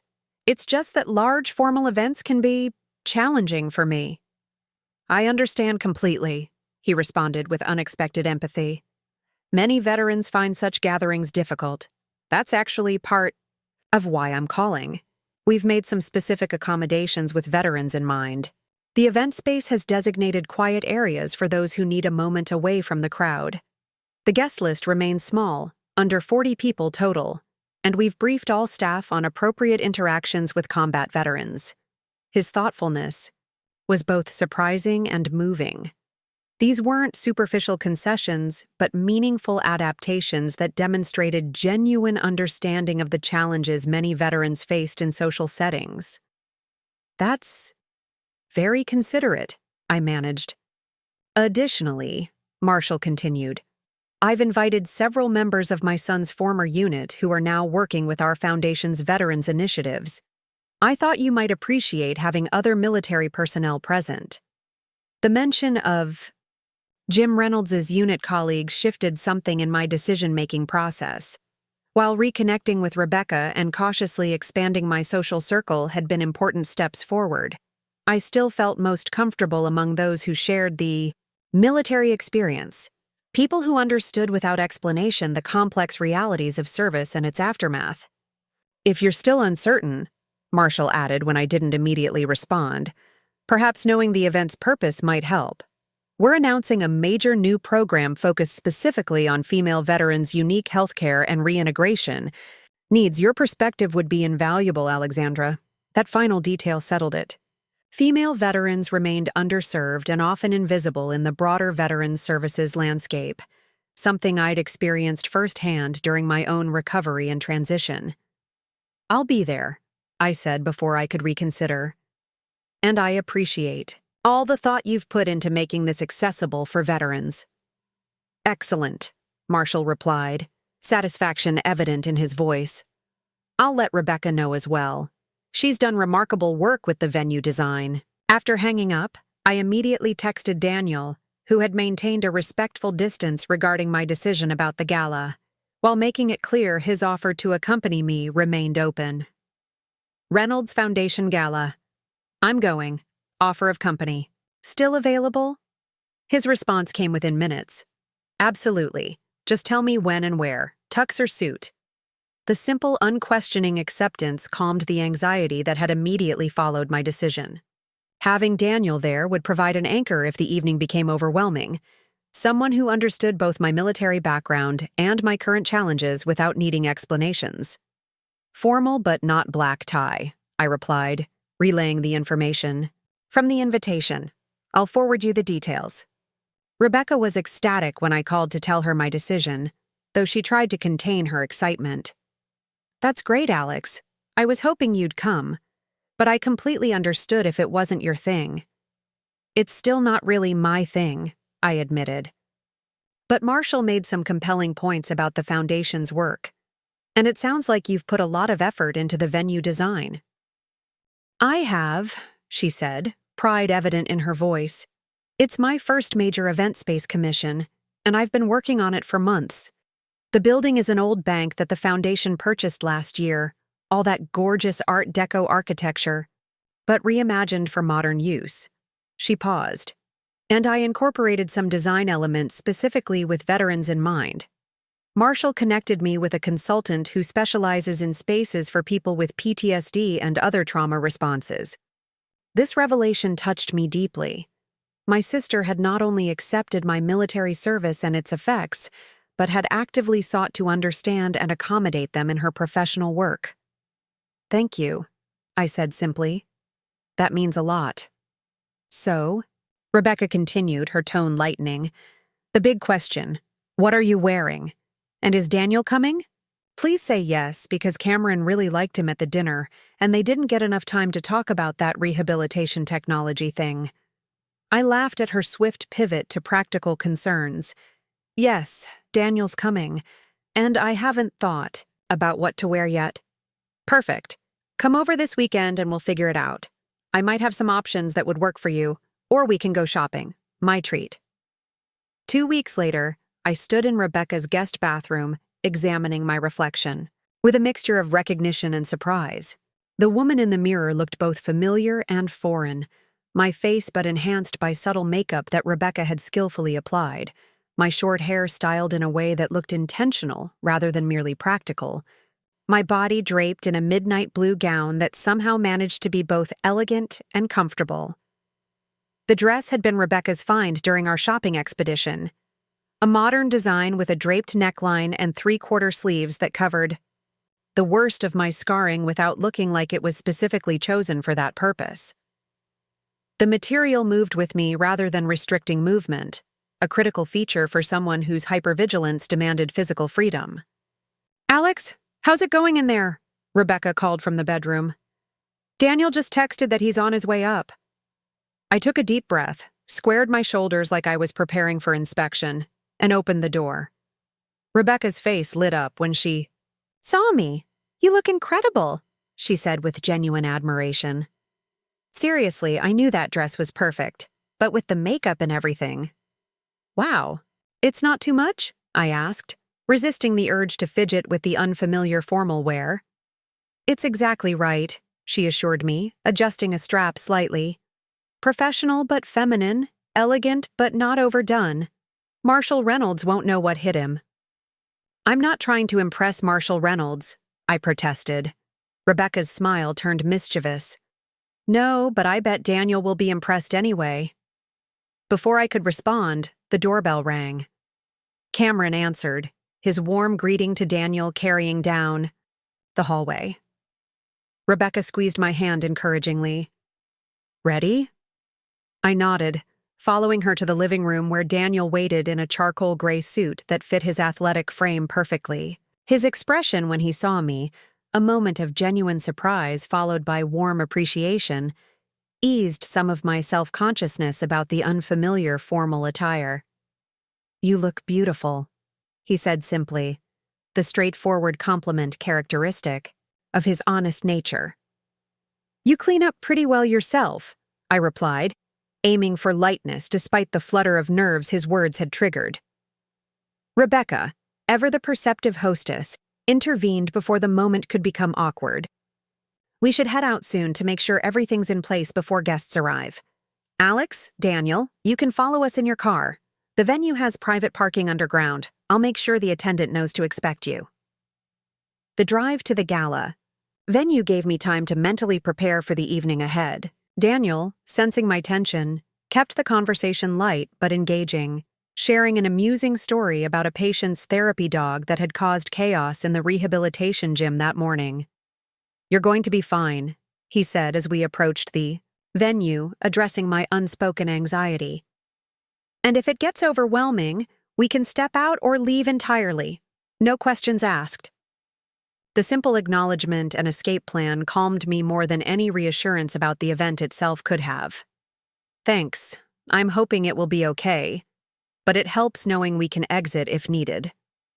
The venue was housed in a majestic Art Deco building in the city's financial district, its limestone facade dramatically uplit against the evening sky. As promised, a parking attendant directed us to a reserved space in the underground garage, and an elevator took us directly to the main floor, where the gala was being held. Stepping into the transformed space, I immediately understood why Rebecca had been so proud of this project. The former bank lobby had been reimagined as an elegant event space that honored its historical architecture while feeling thoroughly contemporary.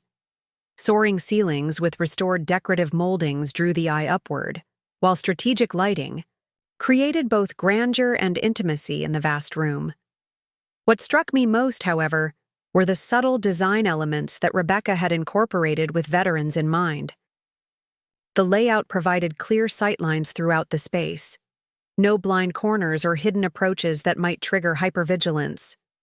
Lighting was balanced to eliminate harsh shadows or sudden changes that could startle someone with combat-related anxiety. Small alcoves around the perimeter offered spaces to retreat without fully leaving the event, exactly as Marshall had described on the phone. Rebecca spotted us immediately, excusing herself from a conversation to greet us properly. "Welcome. What do you think?" she asked, pride and nervousness mingling in her expression as she gestured to the space. "It's incredible," I said honestly. "You've done amazing work here."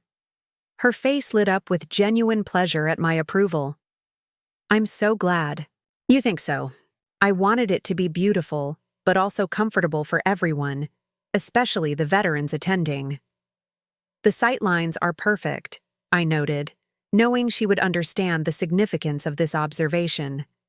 "And I love the alcove spaces." "That was actually inspired by something you mentioned once, about how in Afghanistan you always needed to know where the exits were and have a fallback position," she explained. "I worked with the consultant to translate that into civilian design elements." The realization that she had not only listened to my casual comments about deployment, but had incorporated them meaningfully into her professional work touched me deeply. This wasn't superficial accommodation, but genuine understanding translated into physical space.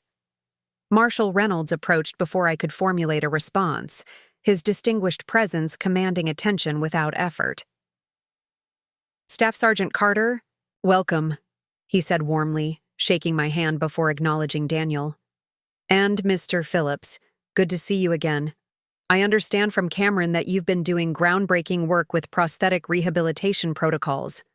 Just trying to improve outcomes for our veterans," Daniel responded with characteristic modesty. "Your foundation's interest in supporting innovative approaches could make a significant difference in what we're able to offer patients." Marshall nodded, clearly pleased by this assessment. "That's precisely our goal. But before we dive into shop talk, Alexandra, there are some people I'd like you to meet." He guided us through the growing crowd toward a small group gathered near one of the original bank vault doors, which had been preserved as an architectural feature.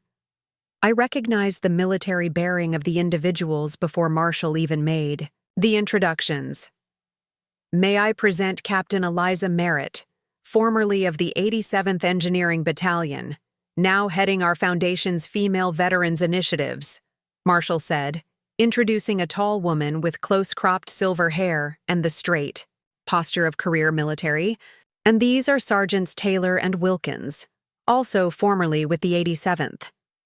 The recognition was immediate and mutual. "Staff Sergeant Carter," Captain Merritt said with respect rather than surprise. "Your reputation precedes you. As does yours." "Ma'am," I replied, falling naturally into the familiar patterns of military courtesy. "We served under Lieutenant Reynolds," Sergeant Taylor explained, a compact woman with the sinewy strength of someone who had spent years in the field. "Different company than yours, but everyone knew about the actions that earned you the Bronze Star." I tensed slightly at the direct reference to the incident that had resulted in both my commendation and my injuries, but the mention came with such natural respect that it didn't trigger the usual flood of difficult memories. "Jim spoke highly of all of you in his letters," Marshall said, his voice steady despite the emotion that flickered briefly in his eyes. "He would be pleased to see you working together again, even in civilian capacity." The conversation shifted naturally to the Foundation's new initiatives for female veterans, Captain Merritt outlining programs that addressed issues from specialized healthcare to employment transition services. For the first time in years, I found myself engaged in a professional discussion that drew on my military experience as an asset rather than treating it as a liability or a tragedy to be pitied. As the evening progressed, I moved between different conversation groups with increasing comfort, Daniel remaining attentively nearby without hovering. Rebecca periodically checked in, her genuine concern for my well-being balanced with professional duties as the space's designer. During a momentary lull in the socializing, I retreated to one of the alcoves Rebecca had designed, taking a breath away from the stimulation of the crowd. Daniel joined me after a few minutes, handing me a glass of water without comment. "How are you holding up?" he asked after I'd had a moment to regroup. "Better than I expected," I admitted. "Having other military personnel here helps. And Rebecca's. Design really does make a difference. I can see everything from here, but still feel like I have space to breathe." Daniel nodded, understanding the significance of these seemingly small details. "She put a lot of thought into this. Creating a space where everyone could feel secure while still being elegant enough for a high-profile fundraiser is no small feat." "She's always been talented," I said, watching my sister across the room as she explained some architectural feature to an interested guest. "But seeing her use that talent to understand and accommodate veterans, it's not something I would have imagined possible a few months ago." "People can surprise you," Daniel observed, "especially when they're given the chance to learn and grow." The simple wisdom of his statement resonated with my own journey over the past months. The gradual reopening to possibility, the tentative steps toward reconnection, the willingness to be surprised by those I had written off. Before I could respond, Marshall Reynolds took the stage that had been set up at one end of the grand space, tapping a microphone to gather everyone's attention. The crowd quieted as he began to speak about the Foundation's history and its commitment to veterans' services. "Tonight, we're announcing the launch of a new initiative specifically focused on the unique needs of female veterans," Marshall continued, his voice carrying easily through the perfectly acoustically balanced room. "Women who have served our country face distinct challenges both during and after their military careers. Challenges that have too often gone unaddressed in traditional veterans programs." He went on to outline the comprehensive approach the Foundation was taking, from healthcare innovations to employment transition support.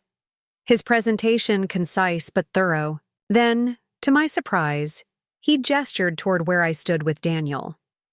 "We're fortunate to have with us tonight several distinguished veterans whose insights have been invaluable in developing these programs. I'd particularly like to acknowledge Staff Sergeant Alexandra Carter, whose service with the 87th Engineering Battalion exemplifies the courage and commitment of our female military personnel." A spotlight suddenly illuminated our alcove, and all eyes in the room turned toward me. The unexpected attention sent a jolt of adrenaline through my system. Exactly the kind of spotlight I had feared and tried to avoid since returning from Afghanistan. But as I looked around the room, I saw not pity or morbid curiosity in the faces turned toward me, but genuine respect. Captain Merritt and her colleagues offered subtle nods of acknowledgement. Rebecca beamed with undisguised pride from her position near the stage, and Daniel stood steady beside me, his presence an anchor as the room applauded. It was a small moment. In the grand scheme of things, a brief acknowledgement at a relatively small gathering.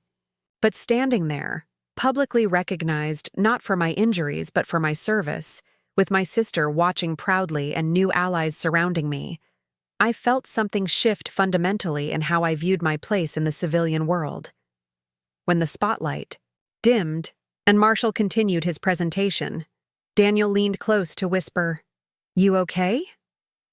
I nodded, surprised to find it was true. The momentary discomfort of public attention had passed without triggering the anxiety spiral I had feared. "I'm good." As the formal presentation concluded and guests returned to mingling, Rebecca made her way to our alcove, her expression a mixture of concern and excitement. "I didn't know Marshall was going to do that," she said immediately. "Are you all right? I can find you a quieter space if you need a moment." "I'm fine, really," I assured her, touched by her instantaneous consideration of my comfort. It was unexpected but not terrible. Relief flooded her features. "Good. You deserve the recognition." She glanced between Daniel and me, a hint of her matchmaking interest visible beneath her professional demeanor. I need to circulate a bit more, but find me before you leave. There's something I want to show you before the night ends." As she disappeared back into the crowd, Daniel raised an eyebrow questioningly. "Mysterious." "With Rebecca, always," I agreed with a small smile. "Should we rejoin the party? I'd like to talk more with Captain Merritt about the Foundation's programs." The next hour passed in substantive conversations about veterans' issues and potential collaborations. I found myself exchanging contact information with several Foundation staff members, including Captain Merritt, who expressed interest in having me consult on some of their female veterans' initiatives. "We need people who understand both the military experience and the challenges of transitioning back to civilian life," she explained. "Your position at the VA gives you valuable perspective on the systemic issues many women veterans face." By the time the event began winding down, I felt both mentally stimulated and physically exhausted. The particular combination that came from meaningful social engagement after years of limiting such interactions. Daniel, attuned to my energy, levels in a way that continued to surprise and impress me, subtly suggested we begin making our farewells. "We should find Rebecca before we go," I reminded him, remembering her request. We located her near the main entrance, deep in conversation with an older couple who appeared to be complimenting her on the venue design. She excused herself when she spotted us approaching. "You're not leaving yet, are you?" she asked. "I still need to show you something. It won't take long, I promise." Curiosity piqued. We followed her through a side door and down a hallway to an elevator I hadn't noticed earlier. Rebecca used a key card to access the top floor, her excitement growing visibly as we ascended. "The Foundation is using the upper floors for their offices," she explained as the elevator climbed, "but the roof has been converted into a garden. Terrace. My favorite part of the whole project." The elevator opened directly onto the terrace, and I gasped involuntarily at the sight. The rooftop had been transformed into an oasis of greenery and subtle lighting, with views stretching across the city skyline. Despite the urban setting, the space conveyed a sense of peace and protected seclusion. "This is the Veterans' Wellness Space," Rebecca said, leading us along a path that wound between carefully arranged plantings. "It's designed as a therapeutic environment for veterans participating in the Foundation's programs, a place for meditation, horticultural therapy, or just quiet reflection away from the bustle of the city." I walked slowly through the garden, noting the thoughtful details that made it both beautiful and functional. Comfortable seating areas were positioned to offer privacy without isolation. Water features provided gentle background sound that would help mask urban noise. The plants themselves were arranged to create a sense of natural protection while maintaining clear sightlines, addressing the hypervigilance many combat veterans experienced without making it obvious that's what the design was doing. "What do you think?" Rebecca asked, watching my face carefully. "I consulted with therapists who specialize in veterans' trauma recovery, but I'd value your perspective as someone who's actually experienced it." The question, and the vulnerability behind it, moved me deeply. This wasn't just professional courtesy, it was my sister genuinely seeking to understand and honor my experience. "It's perfect," I said simply, emotion making elaboration difficult. "You've created something really special here, Rebecca." Her face lit up with genuine pleasure at my approval. "There's one more thing I want to show you." She led us to a small memorial area set slightly apart from the main garden. A simple stone wall held a series of plaques, each bearing the name of a service member connected to the Reynolds Foundation's work. In the center, slightly larger than the others, was a plaque honoring Lieutenant James Reynolds. "Marshall wanted a place to remember his son and others who served," Rebecca explained, softly. "Not a traditional memorial, but something living and useful. A place that helps those who returned while honoring those who didn't." As I stood there in the peaceful garden my sister had created, with Daniel's steady presence beside me and the names of fallen service members before me, I felt a sense of integration I hadn't experienced since before my deployment. as if the compartmentalized parts of my life were finally finding ways to coexist rather than conflict. Rebecca had built a bridge between my military past and civilian present, creating a physical space that acknowledged both. In doing so, she had also helped heal the divide between us, not by ignoring our differences or the difficulties of the past few years, but by making room for them within our reconnected relationship. "Thank you," I said, the words inadequate for the emotion behind them, "for understanding, for trying." Rebecca's eyes shimmered with unshed tears as she smiled. "That's what sisters do, right? Try to understand each other, even when it's hard." She glanced at her watch and sighed. "I should get back downstairs before people start leaving. Take your time up here. The elevator key card works from both sides." After she left, Daniel and I remained in the garden for a while longer, the comfortable silence between us broken only by occasional observations about particular design elements or plants. Eventually, I felt ready to return to the gala's closing moments, my social energy not depleted as I had feared but surprisingly sustained by the meaningful connections the evening had offered. As we rode the elevator back down, Daniel glanced at me with curious assessment. "You seem different tonight, more present." I considered his observation, recognizing its accuracy. "I feel different. Like I'm actually part of what's happening around me, not just observing it from behind glass." He nodded, understanding without needing further explanation. "It suits you."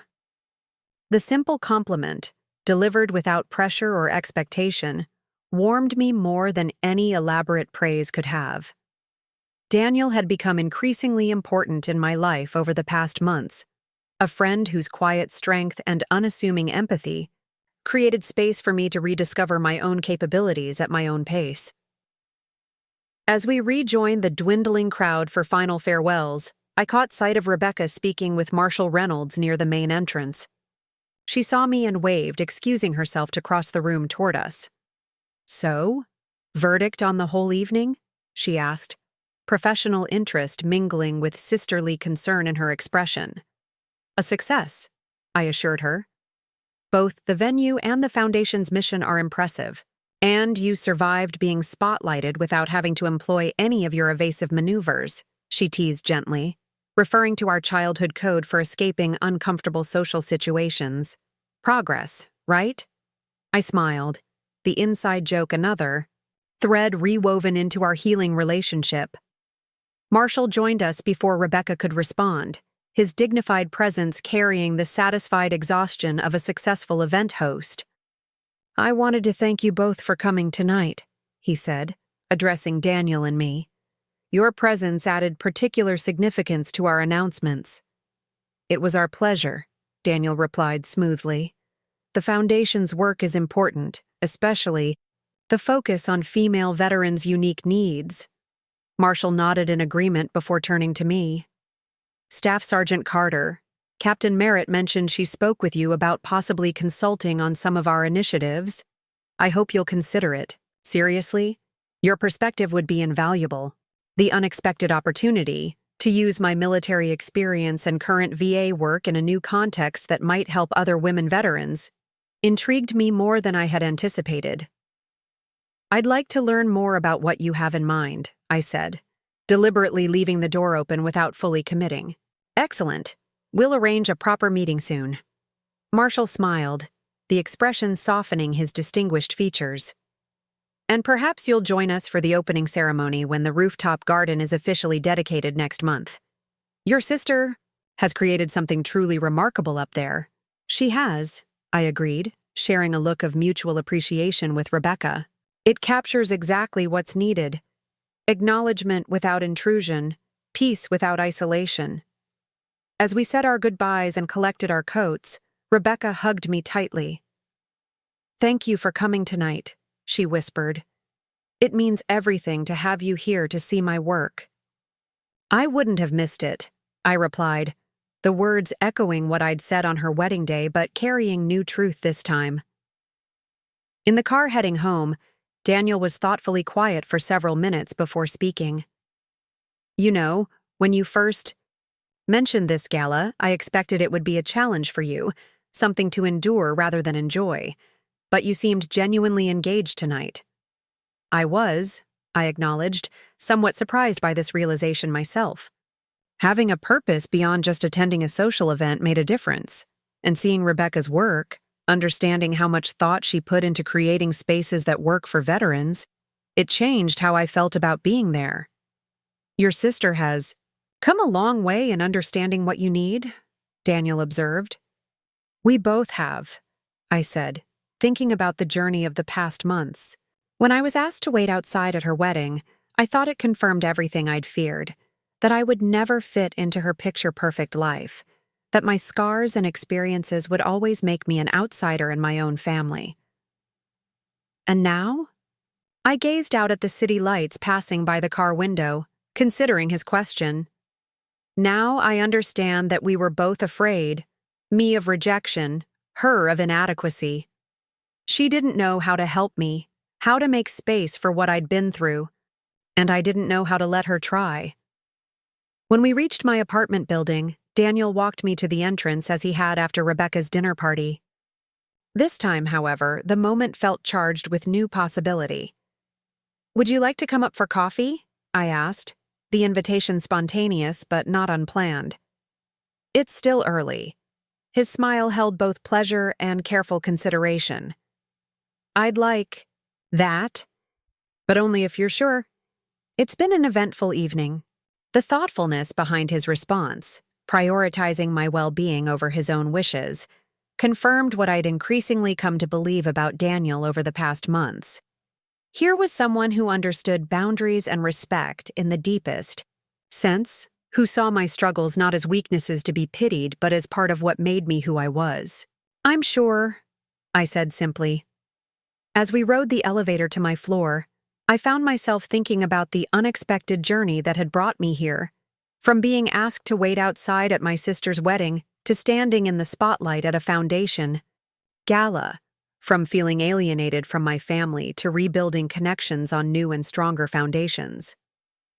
The pain and difficulties hadn't disappeared. My scars remained, both physical and psychological. But something fundamental had shifted in how I carried them and how those around me responded to them. What had once seemed like unbridgeable divides between military and civilian life, between who I was before deployment and who I'd become after, between my sister's world and mine, were gradually being spanned by small but sturdy bridges of understanding and effort from both sides.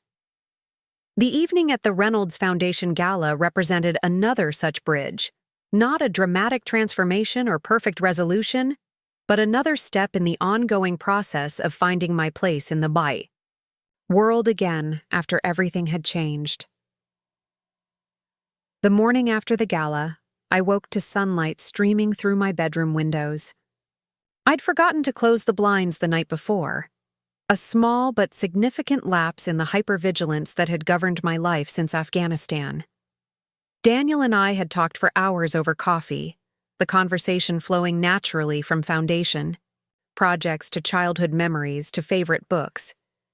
When he finally left around midnight, he'd asked if he could take me to dinner the following weekend.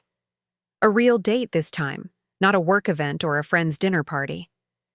I'd said yes without the hesitation that had become my default response to new possibilities.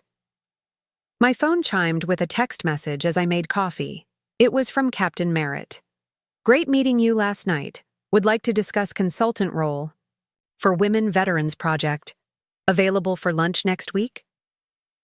Setting the phone aside, I moved to my small balcony with my coffee, observing the city waking up below. Delivery trucks making early morning rounds, joggers taking advantage of the cool morning air, neighbors walking dogs, simple, ordinary civilian life that had once seemed so foreign after the regimented intensity of deployment. The Reynolds Foundation consultant opportunity intrigued me. Since returning stateside, I'd focused on processing my own experiences and helping individual veterans navigate the complex bureaucracy of benefits. The idea of contributing to systemic improvements for female veterans offered a broader application of my military experience, a way to transform what I'd been through into something constructive for others facing similar challenges. My ringing phone interrupted these reflections. It was my mother calling unusually early. "Alex, did I wake you?" she asked when I answered. "No, I've been up. Everything okay?" "Everything's fine. Your father and I were just wondering how the gala went last night.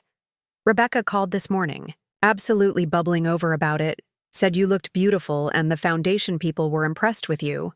I smiled at my sister's enthusiastic reporting. "It was a good evening. Rebecca did amazing work on the venue design. And this young man who accompanied you? Daniel, is it? Rebecca seems to think he's quite special. The maternal fishing for information was so normal, so beautifully ordinary after years of awkward distance, that I found myself laughing. Yes, his name is Daniel. He's a physical therapist at the VA hospital. And yes, he's special." "Well, your father and I would love to meet him properly," my mother said, barely containing her excitement at this development. "Perhaps you could bring him to Sunday dinner next week. Nothing formal, just family. Family dinner with a date." Another ordinary milestone that had seemed impossibly distant during the dark months after my return. "I'll ask him," I promised. "But Mom, don't make a big deal about it, okay? We're just getting to know each other." "Of course not," she agreed, with such exaggerated casualness that I knew she would absolutely make a big deal of it. But surprisingly, the thought didn't fill me with dread. Instead, I found myself looking forward to introducing Daniel to my parents, to including him in this reconnected family circle that was gradually reforming around me.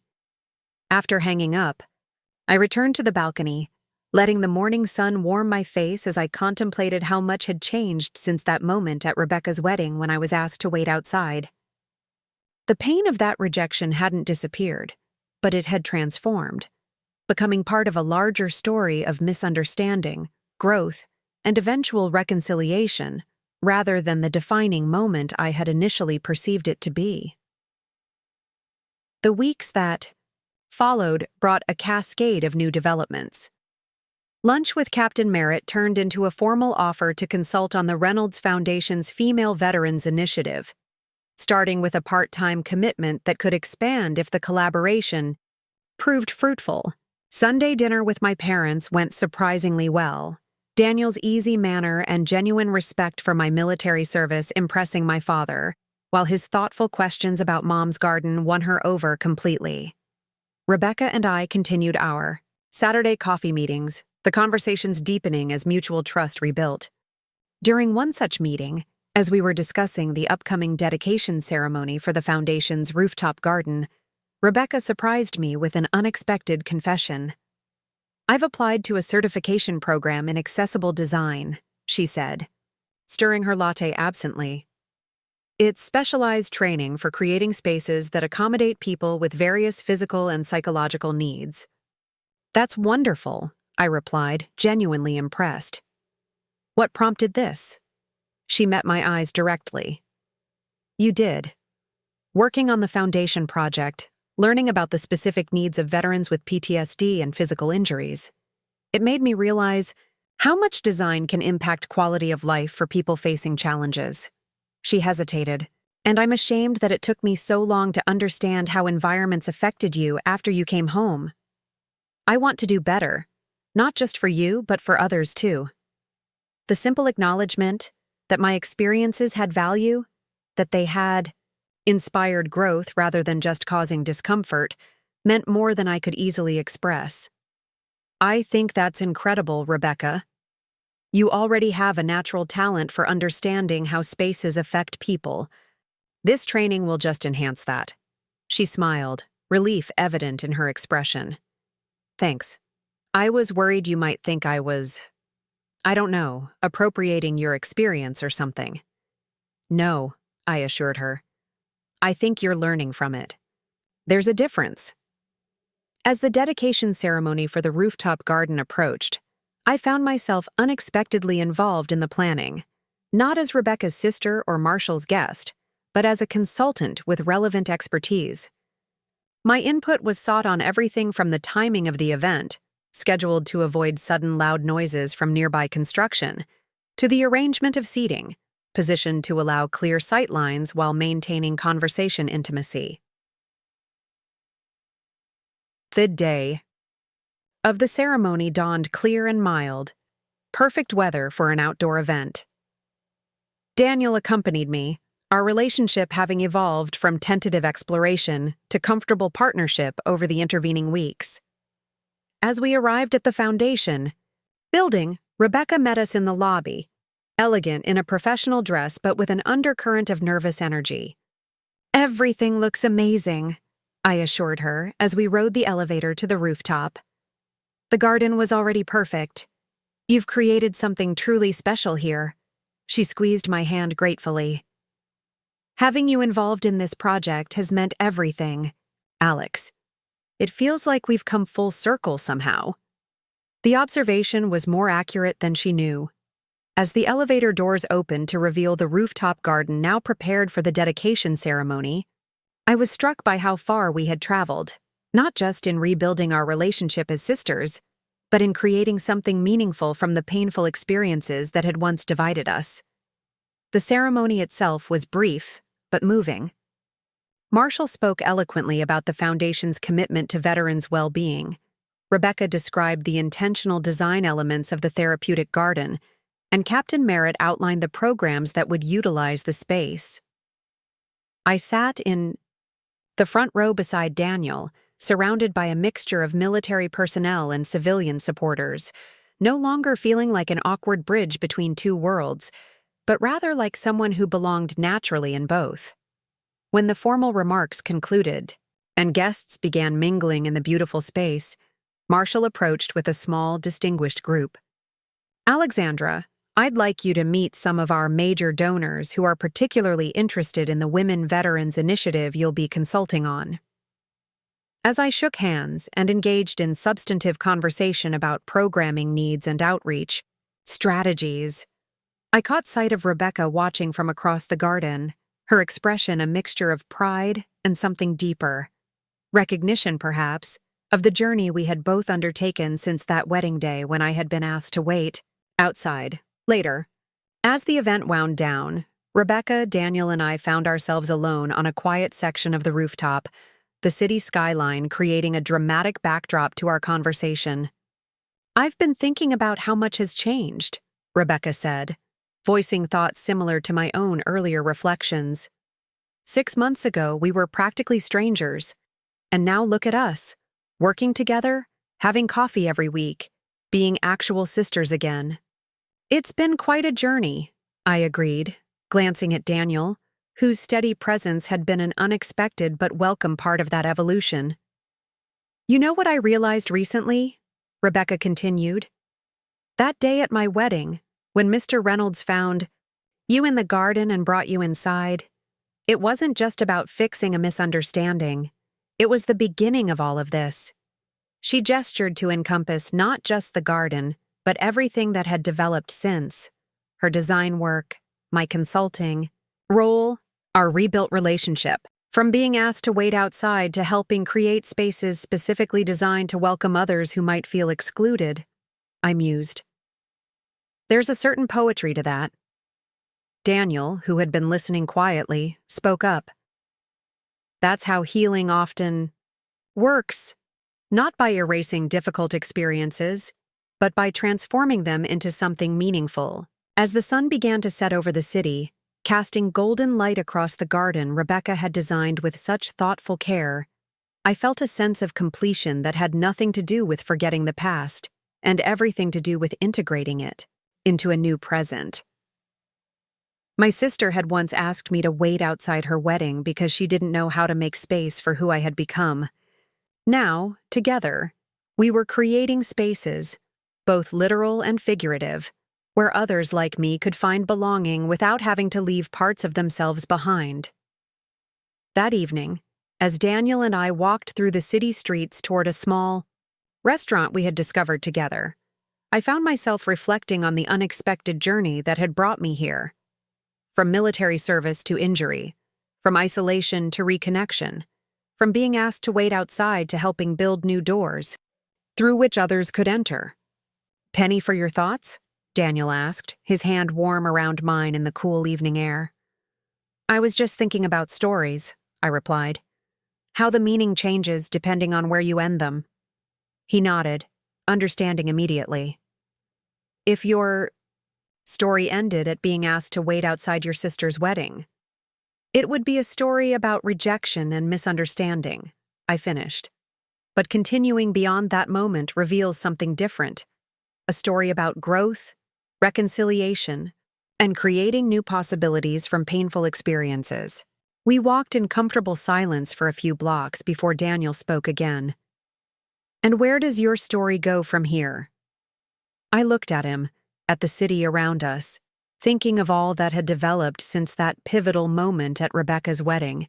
My consulting role with the foundation, Rebecca's new focus on accessible design, our gradually healing family, and this evolving relationship with the thoughtful man beside me. "Forward," I said simply. "Together." If you found this journey from rejection to reconciliation meaningful, please take a moment to subscribe to my channel. Your support helps me continue sharing stories of resilience, family healing, and finding purpose after difficult transitions. In the comments below, I'd love to hear about your own experiences with family misunderstandings or rebuilding connections after challenging times. Sometimes the most powerful transformations begin in our most vulnerable moments, like being asked to wait outside, only to discover an unexpected path forward. Until next time, remember that your story doesn't end at its lowest point unless you stop telling it.